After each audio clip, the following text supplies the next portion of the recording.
Hello students, today we are going to learn lesson number 16, the company Raj. India was once known as the golden bird. Greeks, Turks, Mughals, Mongols and finally the Europeans all exploited her as much as they could.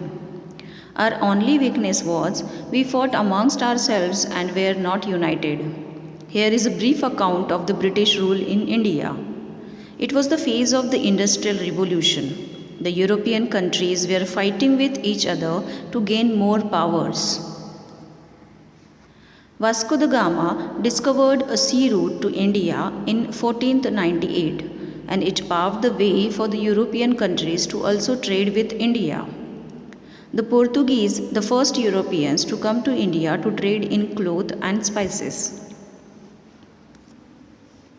These countries noted that India was divided into several small states and were forever fighting with each other.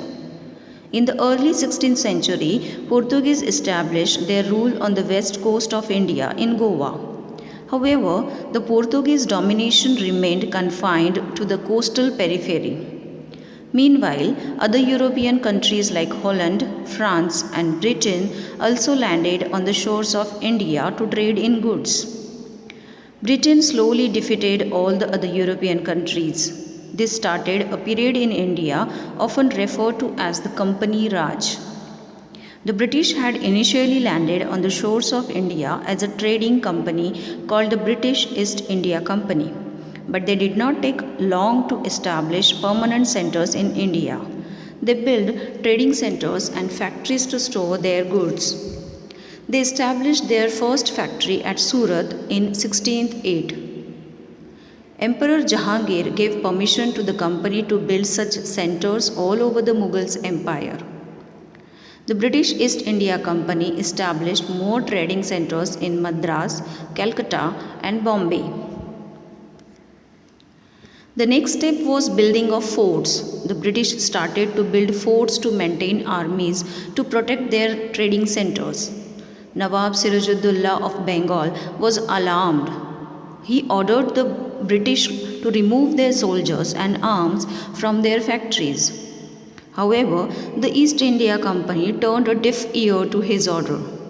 Nawab Sirajuddaulah fought a war in Plassey in 1757. Battle of Plassey proved disastrous and he was defeated by the British. This led to the annexation of Bengal. The British became more powerful after the Mughal Emperor Shah Alam allowed the East India Company to collect taxes in Bengal. Bengal suffered in the hands of the British. The British exploited the land, forcing the farmers to grow only cotton and indigo.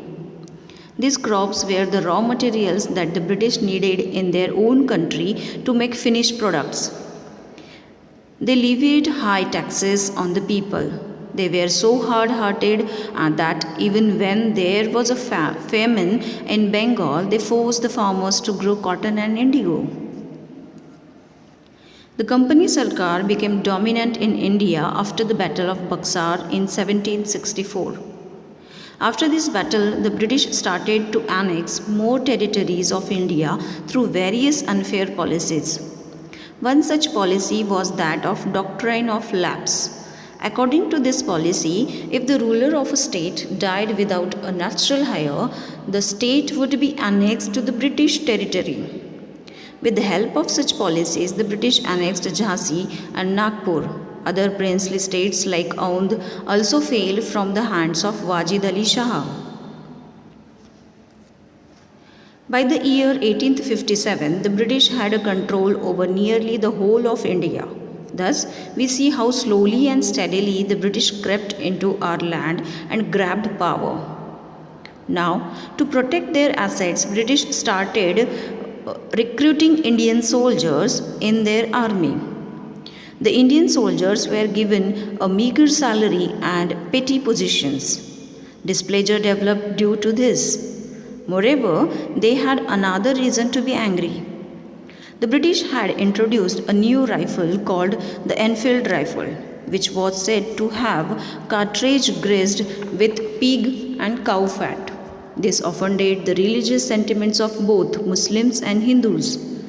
The Indian soldiers revolted against their own masters in the year 1857, thus, the First War of Independence. The revolt spread over large parts of northern and central India. The Indian soldiers marched to Delhi and declared Bahadur Shah II as their emperor. Leaders like Rani Lakshmibai of Jhansi, Nana Sahib, Tatya Tope, Begum Hazrat Mahal, and Maulvi Ahmad Shah of Aundh supported this revolt and led it in different parts of India. To prevent any further revolts and wars of this kind, India was made a British subject and directly brought under the rule of the Crown. Thus, Queen Victoria of England became the Empress of India. The Queen's representative in India came to be known as the Viceroy or the Governor General of India. Thank you.